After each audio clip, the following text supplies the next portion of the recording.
All right, go for it. Good morning, evening, afternoon, wherever in the world you are. It's the one and only V, the Grill Economist, and I am with the man. You know, it's Monday, it's 10 a.m. on the eastern seaboard of the United States, and it is time for the Sirius Report with none other than London Paul. And guys, here's the deal. I don't know if you've been following the news or not. Netflix just announced a recent rise in their monthly subscription rates. Netflix is right now $11.99 a month or $10.99 a month. It's like $11 a month. For guess what? For less than the price of a subscription to Netflix and less than the price of that pumpkin spice latte you're about to have, because it is the fall season here in the US and everything is about pumpkin spice. Everything is pumpkin spice flavored. In fact, I'm actually drinking some pumpkin spice. But anyway, for less than the price of a pumpkin spice latte at Starbucks and less than the price of your Netflix subscription, you can subscribe to the Serious Reports exclusive members subscription where you get daily intelligence briefings from the man himself. He is I believe, and I'm firmly convinced, Paul is one of the most analytical minds in the game. Analytical minds. He has called a lot of things before they've even happened. His predictive abilities are quite incredible. I'd say he's better than the great, incredible Kreskin, but that's my opinion. But London Paul and his work is awesome. You want to get a real good bird's eye view of the geopolitical game. There's only few people that are able to do that effectively, concisely, and paints with such a broad picture that you begin to understand the entire geopolitical canvas. Subscribe to thesiriousreport.com. That's SIRIUS, thesiriousreport.com. And with that being said, London Paul, welcome back, sir. Well, thank you. Well, first off, good morning, good afternoon, good evening to everyone. And how are you, V? Keeping well? I'm still recovering, Paul. I'm still getting over the fact that I haphazardly partook in Russian election meddling when I downloaded Pokemon Go and tried it for 2 minutes on my smartphone. I feel horrible in letting down Hillary Clinton and being used as a pawn in this far-reaching Russian Game of Thrones using Pokemon Go, man. I'm still recovering from that. But other than that, I'm fine, Paul. How are you?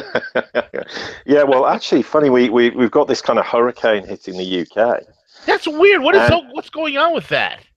Well, the strange thing is the winds were really getting up, and just as we went live, the winds just died a death. It's gone really quiet. So I said to CJ before we came, and can he turn the flux capacitor down? So clearly he has that. Yes. So it's made a huge difference. CJ has his own harp device in the studio with him right now.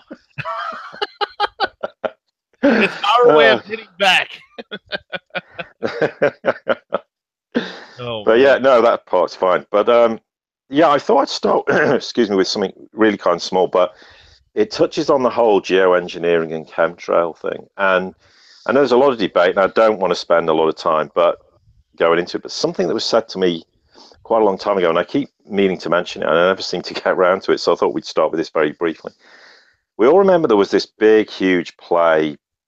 I can remember even back in the sort of 80s, where the big hole in the ozone layer and how we had to plug this hole, and it's going to be deeply damaging to mankind. And there was all this, nasty UV rays that everyone needs to protect themselves from. Now, the interesting thing is, probably about a year ago, someone said to me, actually, the whole chemtrail thing is not what most people think it is. And I said, okay, well, what's your perspective on it? Now, the whole basis for geoengineering, it's largely to block the hole in the ozone layer and block UV rays coming through. Now, there's a very obvious scientific reason for this, because UV rays actually are incredibly good at killing bacteria and viruses in the atmosphere. And of course, there's the logical conclusion. If you want to block UV rays, and of course it's not successful because UV rays will penetrate cloud anyway, so it's not the point, but that is one of the fundamental reasons for geoengineering. Not entirely, but one of the fundamental reasons was to attempt to block out UV rays. And of course, interestingly, what have we seen in the last 20 years or so? Definitely an increase in strange viruses and bacteria. Right. Of that, there's no doubt.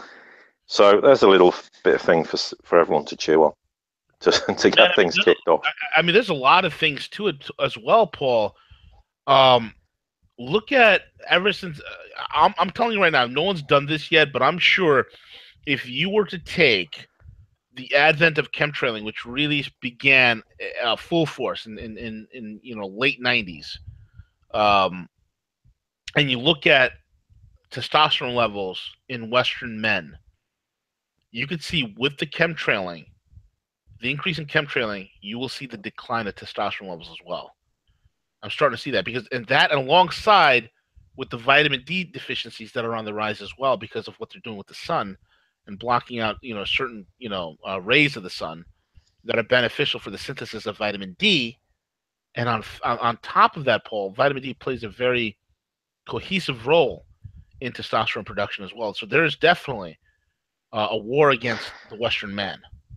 Well, there's a whole bunch. As I say, we could probably have a whole show about that sometime. But I just thought it was a brief point worth mentioning because it's something that's probably not necessarily factored into most people's perspective on it. And as I say, I just thought it was worth throwing that in, and because definitely it's scientifically proven that UV rays do kill viruses and bacteria. That's not some sort of scientific mumbo jumbo. That's scientific fact. So.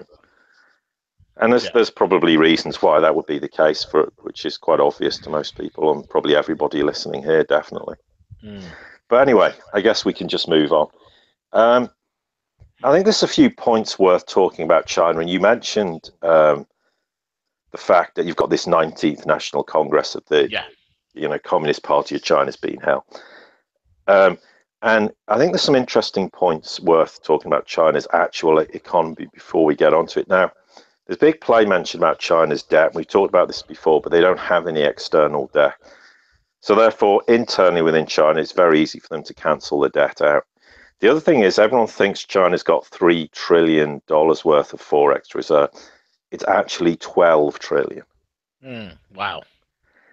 Now we've got the yuan-denominated oil contracts backed by gold. Now the part by this is if nations don't want to settle in yuan, they can then settle in gold. It doesn't mean everybody will, and maybe nobody will, but maybe other people will. It's not everybody will settle in gold, and we're not going to go deliberate that too much. But in terms of this National Congress of the Communist Party, one of the interesting things that's come out, and I wrote something for the podcast back in January, which is a big, huge section, which I discussed the Chinese economy, what was projected to happen in 2017. Now, the real challenge in China is not to do with their economy.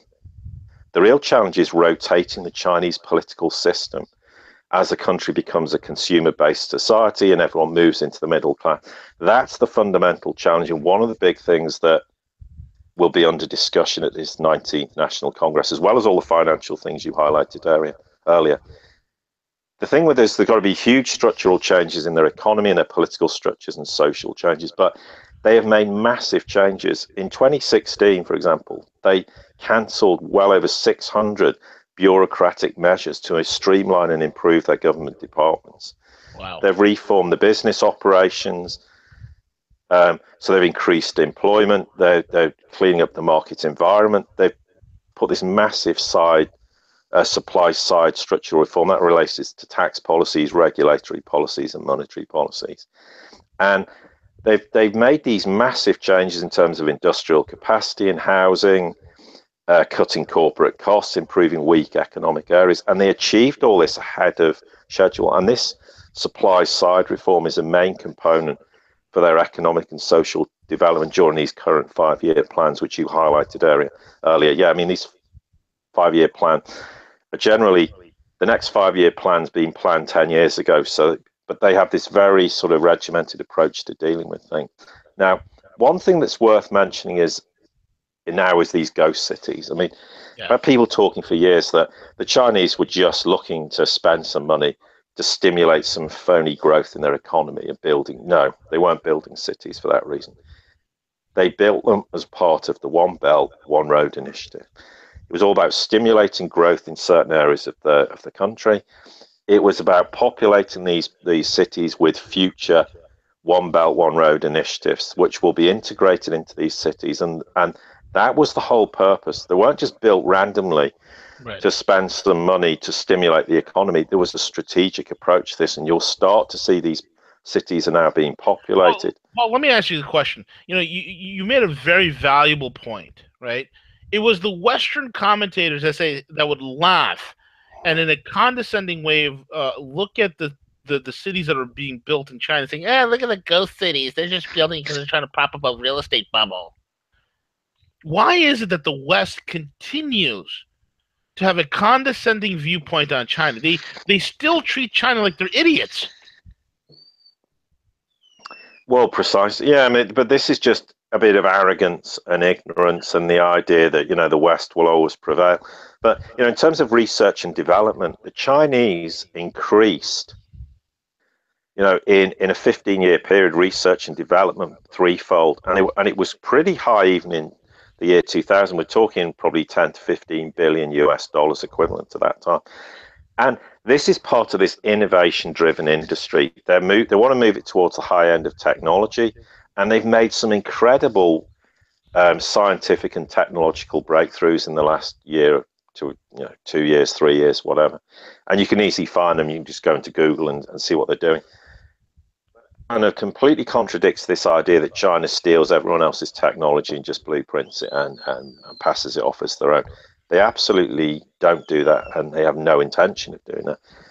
But it's part of the fact we still have the problem in the West in terms of the One Belt, One Road, that people just won't acknowledge it. And there's people who think it's some kind of Chinese way of trying to stimulate their economy, and it's all being done via debt, which it's not.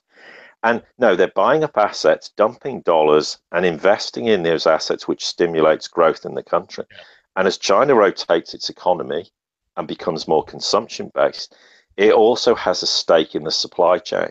So it's double bubble, so to speak, for them, because they benefit from the supply chain side in conjunction with other countries, and they also benefit from the consumption side.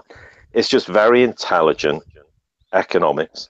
But yeah, China's biggest headache is the political system and how it meets the challenges as China rotates and moves away from being the economy it was 30 years ago, and why we've now got 600-700 million more people now who are categorized as middle class, who are in the poverty section of Chinese society. That will continue to grow, but that presents a number of different, difficult political challenges that they face. That's the one thing no one in the West ever talks about, and it is a big problem. And certainly amongst all the sort of geopolitics and the economics that this 19th National Congress will discuss. The other thing, it's the ongoing challenges is how do they rotate their political system? Yeah, it is a one-party state. At least they have the decency to admit it, unlike Western nations who, like the UK and the US, who don't admit it, and everyone thinks it's a democracy. I mean, at least they're honest. But it isn't. It's still autocratic. It's not. You can, it's meritocratic. What am I saying? Because you can rise to the top, and we've discussed this before. But there are aspects to it that is very unfamiliar to Western people, but they are making huge strides forward. And I think it is interesting. We have to see what statements come out of this National Congress of the Communist Party, which starts on Thursday. But I think we'll see some very interesting developments. Certainly, though, that the Chinese Communist Party is going to have to revolutionize and change its stance. And they're fully aware of this. If they don't, they risk a lot of serious internal political and social strife. So that really is the fundamental challenge that lies ahead for them, not all these economic challenges where everyone thinks the Chinese economy is going to collapse. And meanwhile, China they're growing 6 to 7% a year. Yeah, I mean, they're anticipating higher growth for quarters 3 and 4 than they were sort of obviously when they initially announced forecasts in back end of Q2. Well, no surprise there. And the other thing is, I'm sorry, people continue to disagree, but China has around 40,000 tons of gold. That is a fact. It's not. This isn't fiction. I'm not making this up. That's a factual piece of information. And Russia has more, and it's why Russia is selling small amounts to China. It's to provide an equilibrium in their economies in terms of gold supply. Well, no surprise thing is both of them intend announcing gold-backed currencies in the future. And I think that then neatly filters into this crypto ruble. Now, bear in mind, I first mentioned this was happening, I think, back in the summer at some point. And I said it was well advanced. And of course, now they've officially announced they're going to launch this crypto ruble. That came from the Russian government's Minister of Communication, so you can take it as read. Now, we know I wrote an article about it recently that the administration's taken a hard line on existing coins like Bitcoin in exchanges and have made comments about illegitimacy of these currencies. Okay, that's their opinion. Not everyone's going to agree with it. The thing is, with the crypto ruble, and CJ mentioning it, it can't be mined. Yes, it's going to be issued and tracked by the government, so people aren't going to like it. But it is going to be blockchain based. So it has some elements of decentralization, not entirely. The thing is, the difference is at some point, they're going to tell the world it's going to be asset backed, probably or almost certainly by gold. Yeah, I agree with that. That's what I'm seeing. And that's the game changer, because yes, people will be taxed on profits. Well, but bear in mind, who would like to live in a society where you have a flat taxation band of just 13%? Well, that's Russia. Russia has flat tax at 13%. Incredible how this nation's not so overtaxed like Western nations are, for example. And yes, there are some criteria about proof of origin, and it will upset people, and there's some people who won't like it, and that's fine. No one's saying everyone should sign up to it. But this will be launched internationally, and there is going to be a huge amount of interest. Not necessarily from everybody, of course, but the Russian people will naturally be very interested, and those who aren't will carry on investing in Bitcoin or any other cryptocurrency of their choice. But this is cryptocurrency version 2, and China's going to do the same. There are other people working on projects to do with what I would call generation 2. They will play an important part. They may not be how people perceive things, but bear in mind the problem with the Western and financial system, another financial system, it's not the financial system, it's the lunatics running it. If you eliminate the lunatics from the problem, then it changes the whole perspective and the whole goalposts and the whole playing field of the financial system. That's the big difference. It's no coincidence that these will get launched at the point when the cabal, the deep state, whatever you call it, on a global basis will disintegrate and disappear. The financial system is going to change radically. You're going to see a lot more of these kind of blockchain-based cryptocurrencies that are commodity-based. This is the start of it. You're going to see them spring up all over the world in the next probably 5 years, maybe even less. It just depends. This is going to be one of the big futures of cryptocurrencies and blockchain now. It's not everyone's cup of tea, but that's the great thing about the world in the future. People can make their choices. If you don't like it, don't invest in it. Find something you are happy to and invest in it. My personal perspective is I think asset-backed cryptocurrencies interest me greatly because it's going to utilize blockchain in a really, really sensible way. I think it has many, many applications, and we've discussed this before.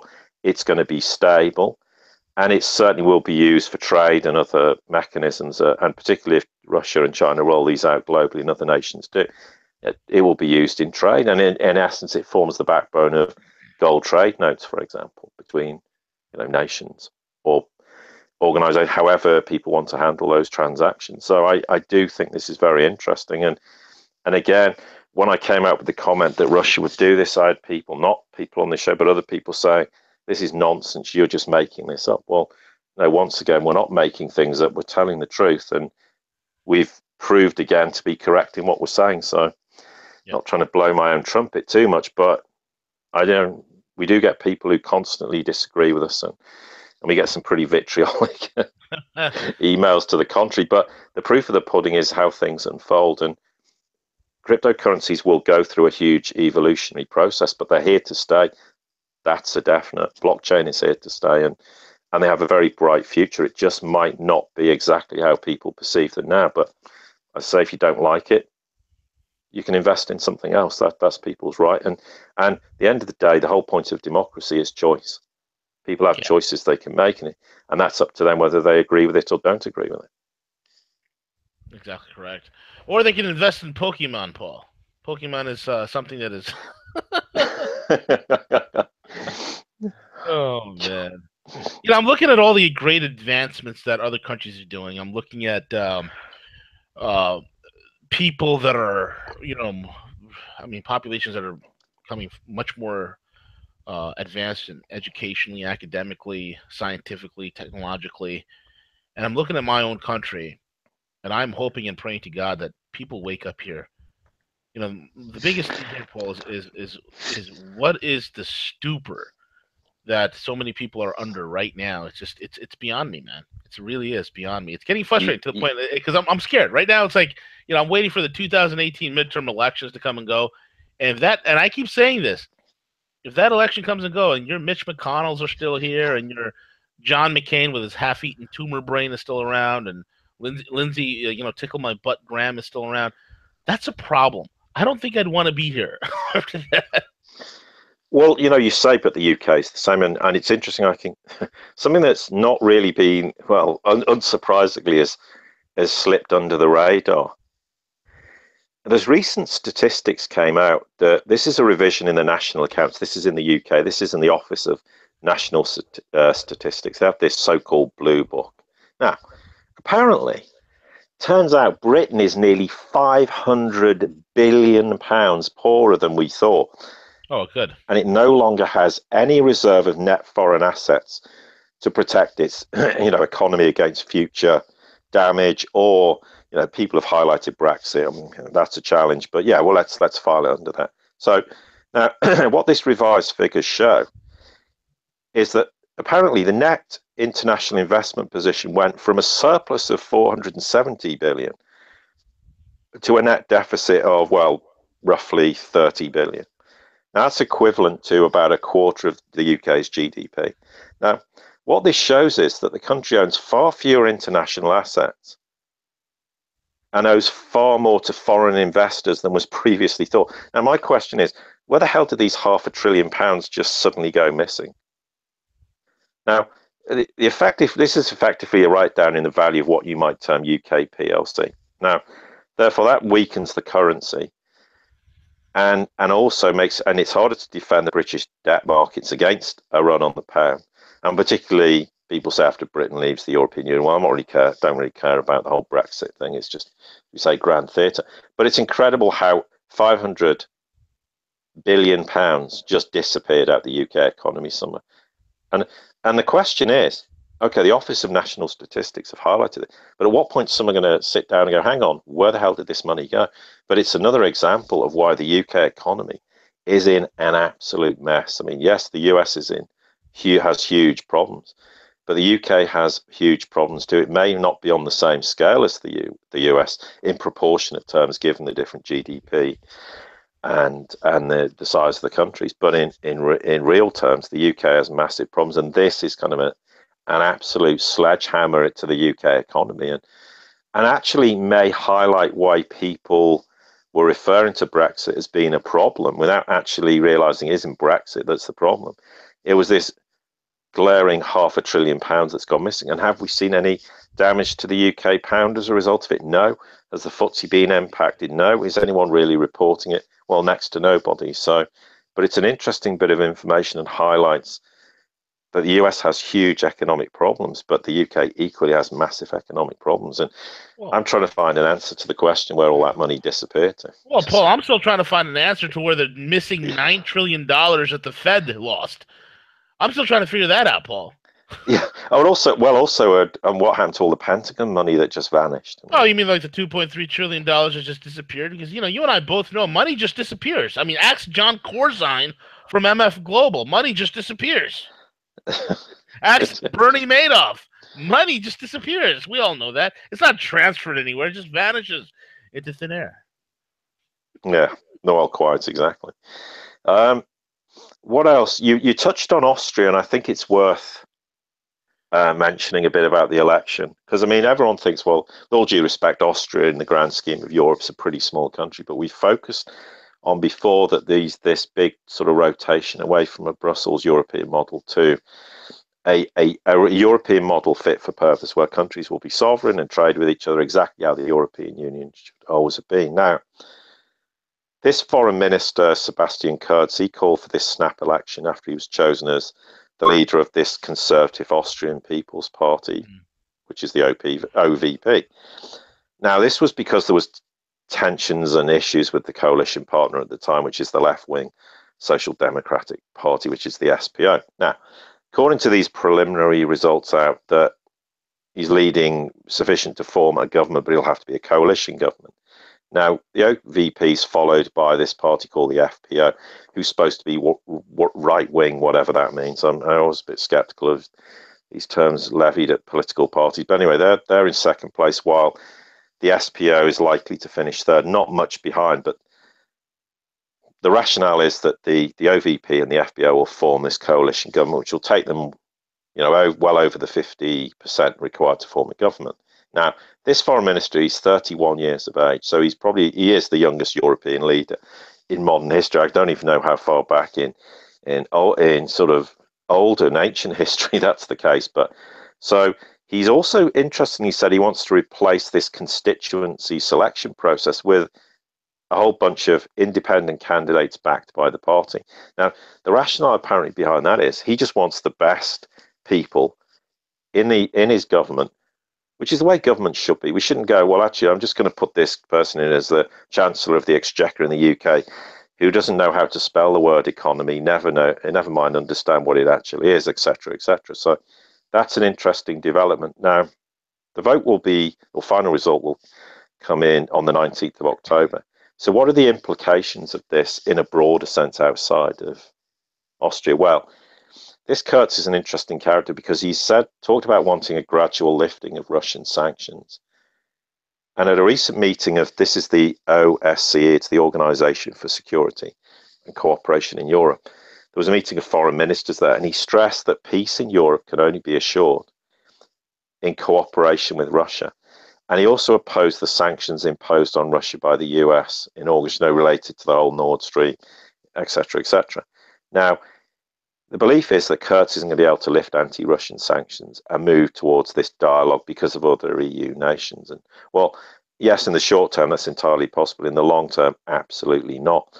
Because the view in Austria is that Brussels always seeks to draw Vienna into this a kind of cold war with Moscow, and they've had enough of this. So there's going to be a move towards Russian integration, which is part of the 4 member states of Austria, Germany, Finland, and Holland, in terms of who are been working for a while towards this new European model. So this is a consolidation of this post-Brussels European model. Now, the interesting thing is the belief is that there'll be a certain change in the immigration stance. Now, Austria's been pretty vocal about the whole immigration problem via Syria, etc., and obviously Libya and through North Africa into Italy, etc. So obviously Austria shares a border with Italy, if anyone's not aware of that. So I think fundamentally it's an important election. Quite how this coalition will work out in the short term is debatable, but there's no doubt there's going to be further rotation from Austria towards Russia, and they already have been in talks. There is military cooperation between the two nations, and economic cooperation. So I think we'll see that strengthening, and it's another indication of this radical change where, in days gone by, and age is no indication. If someone's 20 years of age and should govern a country, then that's fine by me. If they're 80 years of age and they're right for the job, then do it, and everything in between. But he's a young guy. It'd be interesting to see how he stands up in terms of the current European model.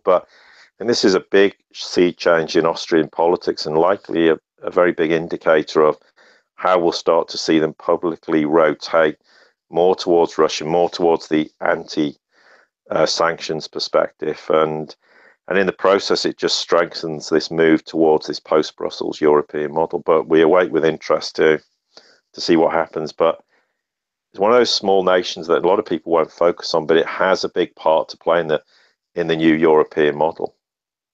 Rather like Holland does in relative terms, no disrespect, but Holland's a pretty small country.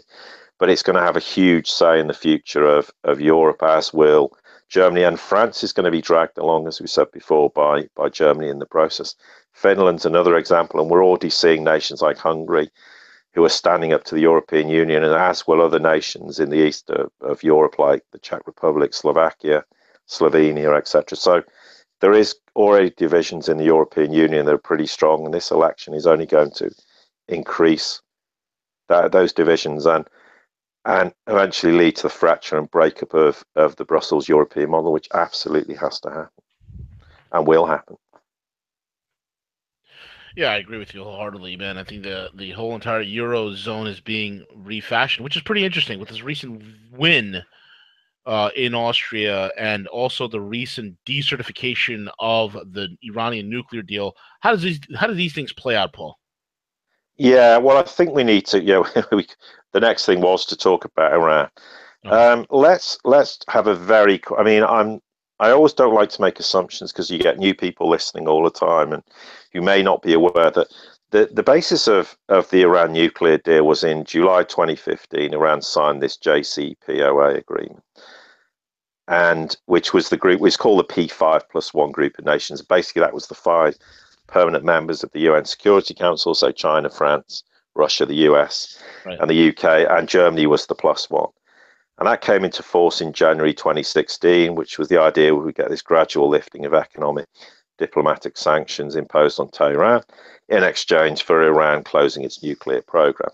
Now, we had Trump, who basically decertified it, but interestingly, he could have withdrawn, but he passed the buck on to Congress. Now, obviously, Congress now, because Trump recertified it twice, and I think it was just personal humiliation that he couldn't refuse to recertify it a third time, so he refused, and now Congress has 60 days to decide whether to pull out of the nuclear deal by reimposing sanctions. Now, the interesting part is this is where it starts to get quite ridiculous, because he's announced that the Treasury Department has put sanctions on Iran's elite revolutionary guards. Yeah. Basically, that's like putting sanctions on someone's military. It's preposterous. And he's called it the corrupt personal terror force of Iran's leader. Well, considering they don't do anything outside their country, it's very debatable what exactly they're supposed to be doing. And then he's also called for restrictions on Iran's ballistic missile program. That's not covered by the deal. Now, apparently, I mean, and it doesn't surprise me this, but apparently Nikki Haley had a huge influence on Donald Trump not certifying this Iran's compliance with the nuclear agreement. Yeah. And apparently Nikki Haley said, well, this sends a strong message to Pyongyang. Yeah, the message it sends, Nikki, is that no one trusts the US to stand by the deals. They renege on a deal when it doesn't suit them. Because let's face it, the International Atomic Energy Agency says Iran's compliant. All the European nations say Iran's compliant. Russia does. The UK does. Everybody except Israel and the US say they don't. Now, how she kind of feels that they're sending a statement. No, they're not sending a statement. Pyongyang isn't fearful of this. They just go, well, that proves the point. Well, there's no point negotiating with the US on anything, because they'll just turn their back on it when it doesn't suit them, as in the JCPOA agreement. Now, interestingly, that by all accounts, Tillerson's kind of being quite diplomatic. He's almost like saying nothing about the Iranian nuclear deal because privately he doesn't want the deal scrapped. Interesting, and despite all of the comments leveraged at Mattis has also said to Trump, stand by the agreement and the deal because Iran are not in breach of it. They're not violating it. That may surprise people. And Mattis isn't the only one, by all accounts. But the funny Kelly thing is, did as well. Right, and the funny thing is, he's listening to Jared Kushner, Tom Cotton, and Nikki Haley. 3 of the most brainless idiots in the world. Yeah, and all it's doing in the process is isolating the US. It's also driving the European nations towards Moscow, which is part of this whole rotation east. And Iran is looking like the victim on the world stage. And that's all they're doing. All they're doing is pushing the US more and more into isolation. Now, what does Congress do? Says we're pulling out the deal and imposing sanctions.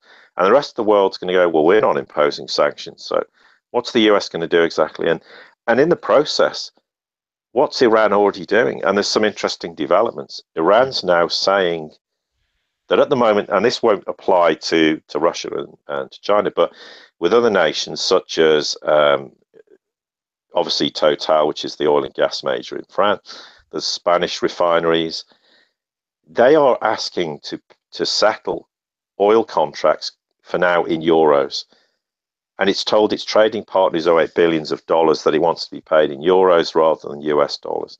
Now, apparently India owes Tehran around 6 billion US dollars equivalent for oil delivered during the sanctions years. And the Indian government's confirmed that they're going to pay us and settle this in euros. And Tehran has said, that obviously that includes all the time that from the time the oil was delivered and interest payment. So everything's to be settled in euros. Now, we all remember what Saddam Hussein said, that he wanted his oil settlement to be in euros. Is it any surprise that perhaps the real reason behind decertifying Iran, of course, it has nothing to do with the nuclear agreement. It has to do with Iran rotating away from the dollar. And correct. What do we see as well? Iran doing another example is recently they've announced this mechanism with Russia where they're going to sign this cooperation agreement with a Russian bank providing technological solutions to connect the country's financial networks with global payment systems. Now, what they do is they'll create a standard banking card switch platform. So obviously there's a link between Iranian clients and international providers of financial services. And the Central Bank of Iran put this out to tender and gave it to the Russians. Now, people say, well, no surprise there, but there were other nations involved, including Germany and France. Now, this group in Russia, which is called Russia's BPC group of companies, they've signed contracts with Iranian banks to launch a switch platform, which obviously is to connect to these global payment service providers. Now, back in May, Iran announced that Iran and Russia had agreed to integrate their bank card systems, so it would enable Iranian and Russian citizens to use their cards in each other's countries. So Iranian citizens who have Iran's national bank payment system cards and those in Russia who have the Mir cards could be able to use ATMs in both countries. Now, these are another example. This is what this is really all about. It's any nation who, well, it's kind of perverse because Russia defied the US, or even though they didn't, and Russia decided to sanction them and tell them, you're not allowed to use the dollar. And then nations who decide that they don't want to use the dollar, they decide to sanction them. It's this kind of perverse mindset. But this is what this is really all about. You gotta love the schizophrenic foreign policy, Paul. The schizophrenic foreign policy, you gotta love it. It beggars belief. It beggars belief, defies belief, and I mean, but this is principally what this is all about. It's the fact, as well, that Iran is now starting to have a major foothold, not even a toehold in the Middle East, in terms of what's going on in Syria, and it's just the fear factor. And you're absolutely right. Jared Kushner plays a big role in terms of Trump's decision to decertify Iran. Why? Because of his connections to Israel. And this is really all about Israel's fear of Iran.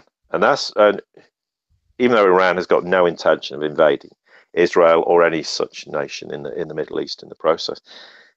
And of course, also, it doesn't help the fact that Iran has played a big part in annihilating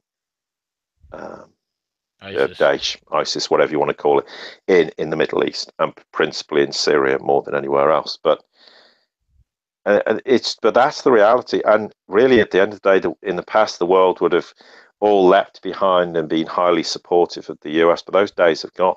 The rest of the world's going, they're not in defiance of anything, so we're just going to keep supporting this initiative. And the point of fact is, it just plays straight into Pyongyang's hands. Who'll say, well, why should we sign an agreement with the US? We can sit down, negotiate, terminating our nuclear and ballistic missile programs.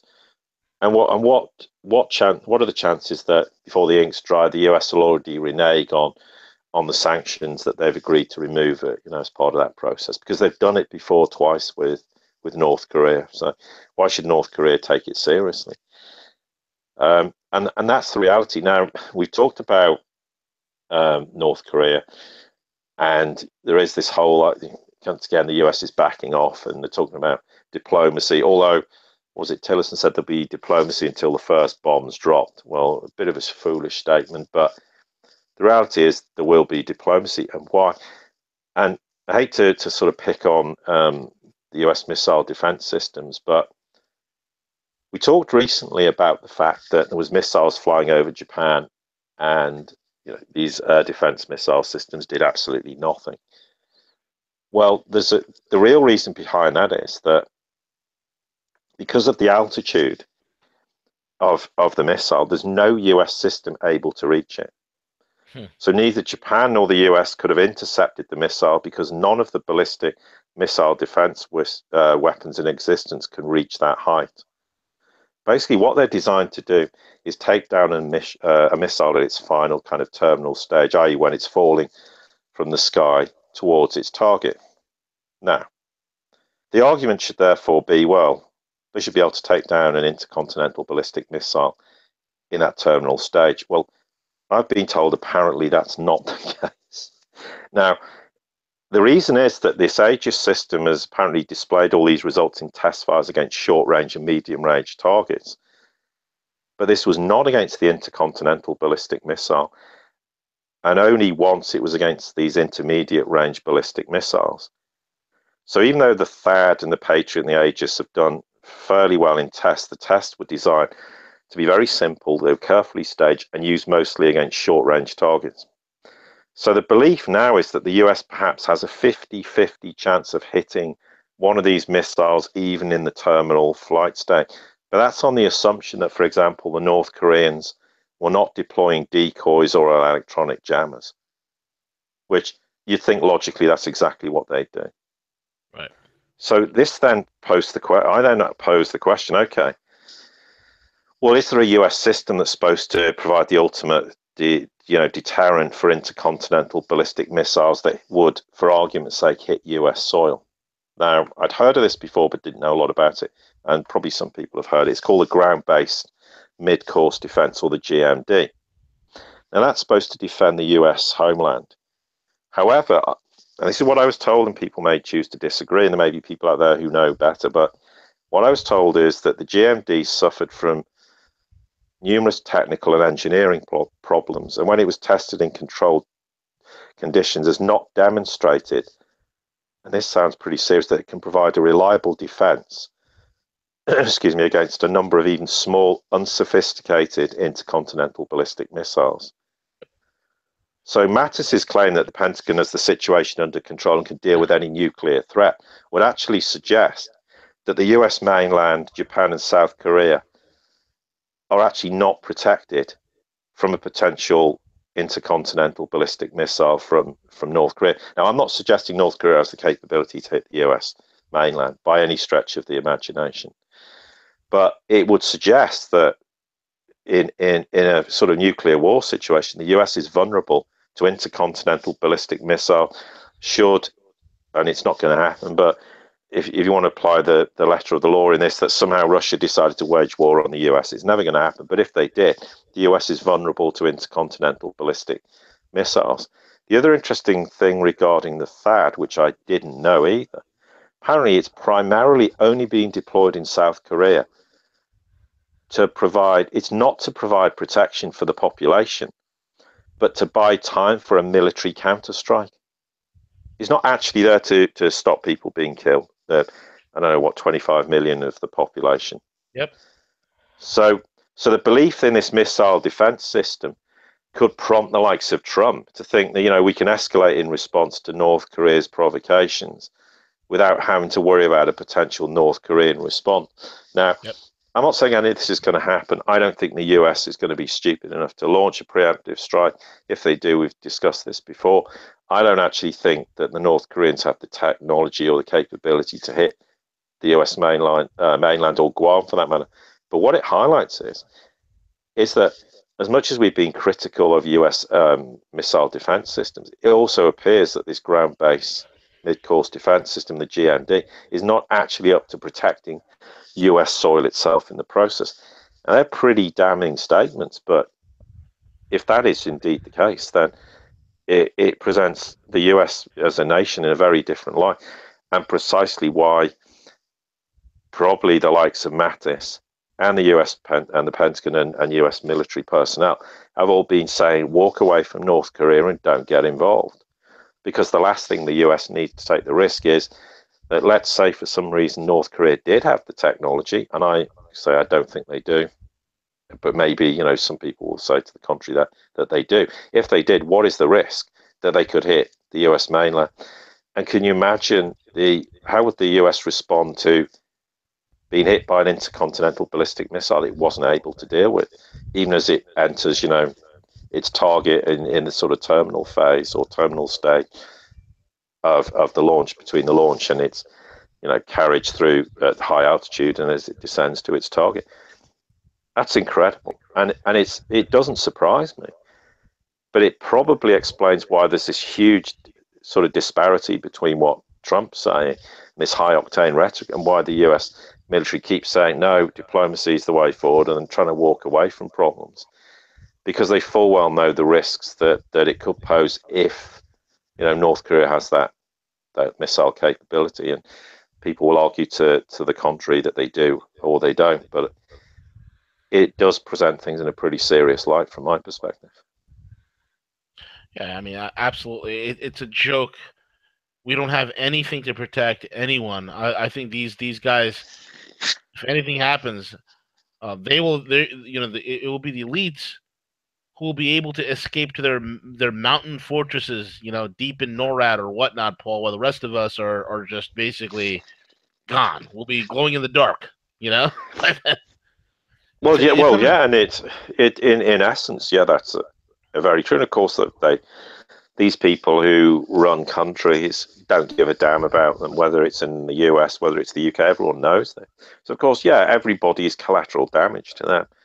So they have no interest in that regard. But certainly, there's people within the US military who are fully aware of the limitations of technology and the problems that poses. And this is why, you know, once again, we talk about, without over-egging, Russia and the S-400s, but we've seen Turkey, I mean, who recently, they've made the first payments for the air defense system after reaching an agreement with the Russians. We see the Saudis signing up for the agreement on the S-400s. Now, someone else in the Middle East is in talks on suppliers of Russia's S-400s, namely Bahrain. And we also find out that Bahrain's been having a lot of broad cooperation and discussion in the military sector with Russia. They want to strengthen relations and increase the amount of Russian weapons that Bahrain has in its defense forces. Now, this also proves the point, why is every nation running to the Russians and the S-400s? And nobody's going to discuss with the US or the UK for that. The UK military is in shoddy condition as well. There's no doubt about that. But they're not going to those nations and saying, we'd like to buy your air defense systems and your weapon. No, they're going to the Russians saying, we want to buy it. So now Bahrain's the next nation. And who's going to be the next nation after that? Is it going to be Jordan? Where does it end? But in reality, it proves precisely why nobody has any faith and belief in Western military hardware. Right. And Bahrain's a great example. And we've spoken. I mean, I spoke about Bahrain previously, and in terms on the podcast, and in terms of the work they're doing with the Russians. And this is just the icing on the cake. And you'll just increasingly see nations rotating towards Russia, rotating towards China, and that's just another example of that. Yeah, because we give them no choice. You know, we're just full of bluster. I mean, we're like the annoying kid that doesn't shut up in the schoolyard. You know, it's just that's all we've reduced ourselves to, Paul. It's unbelievable. Well, it's very sad, but you know, without labouring the point about Pokemon, the fact is you have a national TV channel making comments that somehow this app that people were using on their phones, etc., was somehow influencing the US election. I mean, it's just, I mean, I just wonder at what point did someone in CNN sit there and go, do you know what, this is a great story. You know, the American people are going to really be interested in hearing this. It's a sign of absolute desperation to keep this whole Russiagate or Russophobic kind of bullshit going, because, I mean, that's all it is. I mean, how much longer is Mueller going to keep this investigation going? I mean, by the time it's finished, they'll probably have interviewed about just about every person in the entire U.S. population to ascertain whether the Russians were involved in meddling in the U.S. elections, etc. I mean, it's just beyond farcical. I mean, the question people should be asking is how long does it take an investigation to come up with some preliminary understanding? If Russia had been meddling, you can be sure as eggs are eggs that within a matter of days and weeks, it would have been all over the media with the damning information. The fact they can't dig anything up proves it's just not reality. And talking about Pokemon, I mean, it's just it's an insult to the American people. It really is. It's an insult to their intelligence to seriously imagine that that's a reality. Yep. Absolutely. Paul, we've come to the end of the broadcast. Give out your closing comments and how people could follow you. Okay, right. Well, obviously, closing comments, just keep paying attention to global affairs. We could talk for hours. We've said this before. There's a huge amount we could have got through today. We haven't had time to discuss. And the world's, everything's unfolding on a breakneck speed now, literally on a daily basis. There's interesting developments coming out all the time. In terms of the website, it's the SiriusReport.com, SIRIUS. We have the Facebook group, which is the Sirius Report. We have the Twitter account, obviously the Sirius Report. And yes, you very kindly and graciously plugged our podcast, which subscription service, which is $4.75 a month.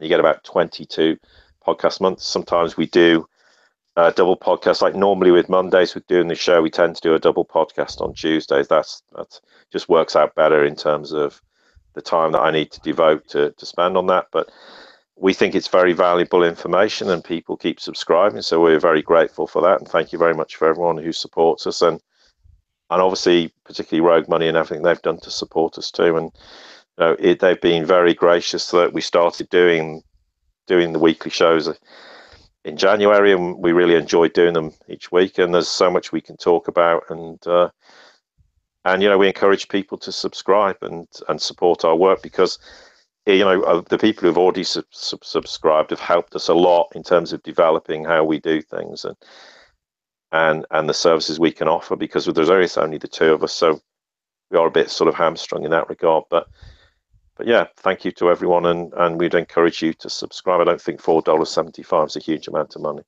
each month. Absolutely.